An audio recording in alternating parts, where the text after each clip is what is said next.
Buenas tardes, bienvenidos a nuestra mesa redonda. Hoy reflexionaremos sobre los aprendizajes más significativos del curso y cómo estos nos han permitido comprender mejor los eventos históricos, el desarrollo del pensamiento humano y la relevancia de la ética, la ciencia y el arte. Durante esta sesión, cada uno de nosotros compartirá una reflexión personal, seguida de una discusión enriquecedora y una síntesis grupal. Comencemos con las reflexiones individuales.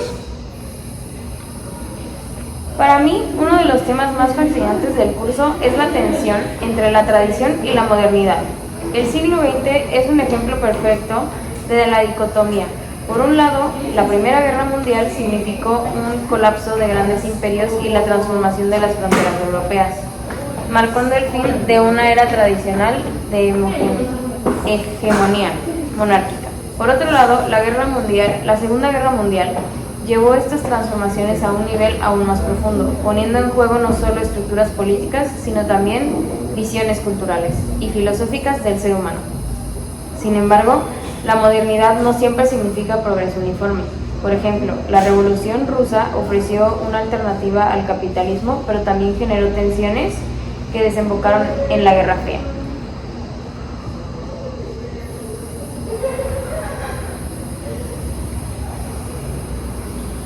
Un aspecto que me impactó profundamente es cómo el conocimiento y la ciencia han evolucionado a lo largo de la historia. El Renacimiento marcó un momento crucial con figuras como Vesalio desafiando la tradición al basar sus estudios en la observación directa y la disección. Esto contrastaba radicalmente con la dependencia medieval en textos antiguos. Avanzando al siglo XX, vemos que este mismo espíritu de cuestionamiento llevó a logros como la carrera espacial y la creación del Internet. Ambos hitos no solo revolucionaron la ciencia y tecnología, sino también la forma en que nos conectamos y compartimos información. Sin embargo, esos avances también plantean dilemas éticos. La tecnología ha creado herramientas de comunicación global, pero también instrumentos de vigilancia masiva y desinformación. ¿Hemos alcanzado el equilibrio entre innovación y ética? Creo que esta pregunta sigue siendo crucial, especialmente en un mundo donde la inteligencia artificial, la biotecnología, está redefiniendo lo que significa ser humano. Bien, yo hablaré un poco sobre los derechos humanos y la justicia social. Los derechos humanos y la justicia social son temas que considero fundamentales en el curso. Desde el cristianismo medieval, que introdujo ideas de dignidad humana, hasta movimientos modernos como la lucha por los derechos civiles en Estados Unidos, vemos una evolución continua de estos conceptos. Lo que me parece más interesante es cómo estas luchas por la igualdad han inspirado cambios globales. Por ejemplo, la independencia de India, que no solo marcó el fin del colonialismo británico, sino también motivó movimientos de descolonización en todo el mundo. Hoy, sin embargo, enfrentamos nuevos desafíos. El cambio climático, la migración masiva y las crisis económicas están creando desigualdades que requieren de una reimaginación de lo que entendemos por justicia social. Mi reflexión es: ¿cómo adaptamos los derechos humanos a los desafíos globales actuales sin perder su esencia universal?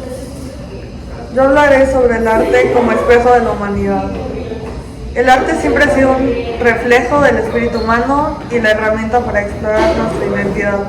Durante el Renacimiento, obras como la creación de Adán de Miguel Ángel celebraban la grandeza del cuerpo humano y su conexión con lo divino. En el Barroco, la rendición de Brenda de Velázquez nos mostró una perspectiva más humanista de la guerra, centrada en la dignidad y la nobleza, incluso en la derrota.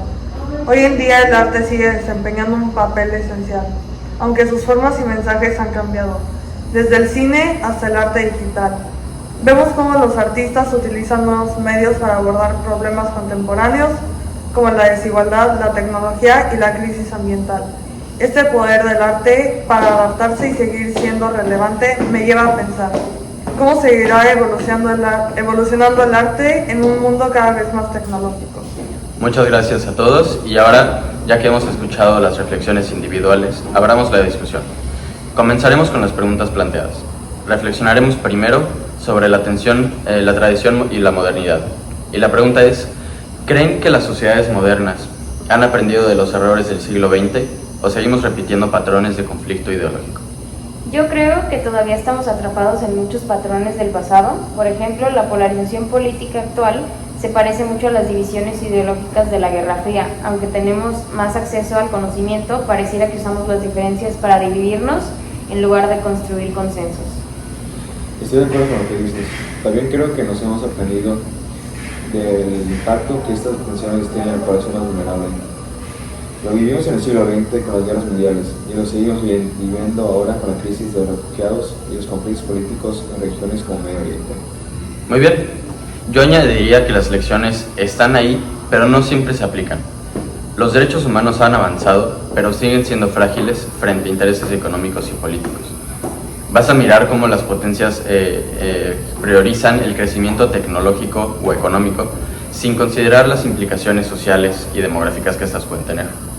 Sí, pero hay señales de esperanza. Por ejemplo, movimientos globales como Fridays for Future muestran que las generaciones jóvenes están aprendiendo de los errores del pasado y exigen cambios. Creo que aún estamos en proceso de aprendizaje, pero necesitamos más acción. Muy bien, ahora pasemos al tema de la ciencia y la ética. La pregunta es, ¿cómo podemos garantizar que los avances tecnológicos sean usados para el beneficio colectivo y no para perpetuar desigualdades? Para mí, la clave está en la regulación ética de la educación. Si las personas no entienden cómo funcionan las tecnologías, es más fácil que sean explotadas por quienes tienen el poder. Necesitamos que las leyes vayan a la par de la innovación para proteger los derechos de todos. Estoy de acuerdo. Y creo que también necesitamos un enfoque más equitativo en la distribución de estos avances. Por ejemplo, el acceso al Internet sigue siendo un lujo en muchas partes del mundo. Si no democratizamos la tecnología, perpetuamos la desigualdad. Un aspecto importante es involucrar a la sociedad en la toma de decisiones.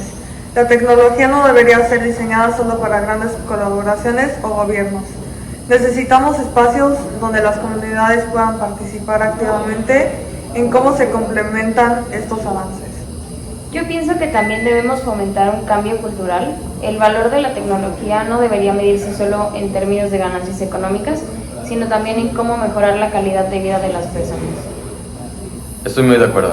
Y bueno, continuamos con la siguiente pregunta. ¿Los derechos humanos deben ser reinterpretados en el contexto de una crisis global o debemos mantener su definición tradicional? Contestaré primero yo. Creo que los derechos humanos deben ser adoptados para las nuevas realidades, pero sin perder su esencia. Por ejemplo, el derecho a un ambiente sano no estaba contemplado originalmente, pero ahora es crucial. Sin embargo, debemos tener cuidado de no diluir los principios fundamentales. Estoy de acuerdo. El concepto de derechos humanos debe evolucionar para incluir desafíos modernos como la inteligencia artificial y el cambio climático. Pero también necesitamos asegurarnos de que su aplicación sea universal, sin excepciones culturales o económicas.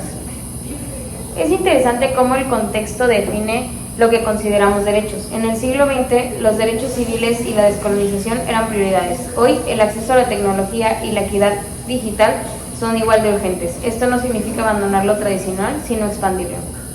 Así es. Y creo que la reinterpretación también debe incluir enfoques interseccionales. Las crisis globales afectan de manera diferente a las mujeres, los niños, las comunidades indígenas y otros grupos marginados. Los derechos humanos deben reflejar estas complejidades. Muy bien, ahora finalmente reflexionaremos sobre el arte. El arte digital y los nuevos medios pueden mantener el impacto cultural que tuvieron las obras, por ejemplo, del Renacimiento o del Barroco. Definitivamente creo que sí. El arte digital tiene un alcance masivo gracias a las redes sociales y otras plataformas. Aunque puede parecer menos duradero, su impacto cultural puede ser igual de profundo, ya que llega a audiencias globales en tiempo real. Estoy de acuerdo, pero también creo que debemos cuidar la calidad. No todo lo que se produce en medios digitales tiene el mismo nivel de profundidad o crítica que las grandes obras del pasado. El desafío es cómo mantener el equilibrio entre la accesibilidad y la profundidad. Concuerdo. Sin embargo, el arte digital también tiene ventajas únicas, como la interacción con el público. Proyectos colaborativos o experiencias inmersivas pueden ser tan impactantes como una pintura renacentista, pero de forma diferente. Muy bien, en mi opinión, yo creo que lo importante del arte es, ya sea digital o tradicional, que ésta siga cumpliendo su rol de cuestionar, inspirar y conectar.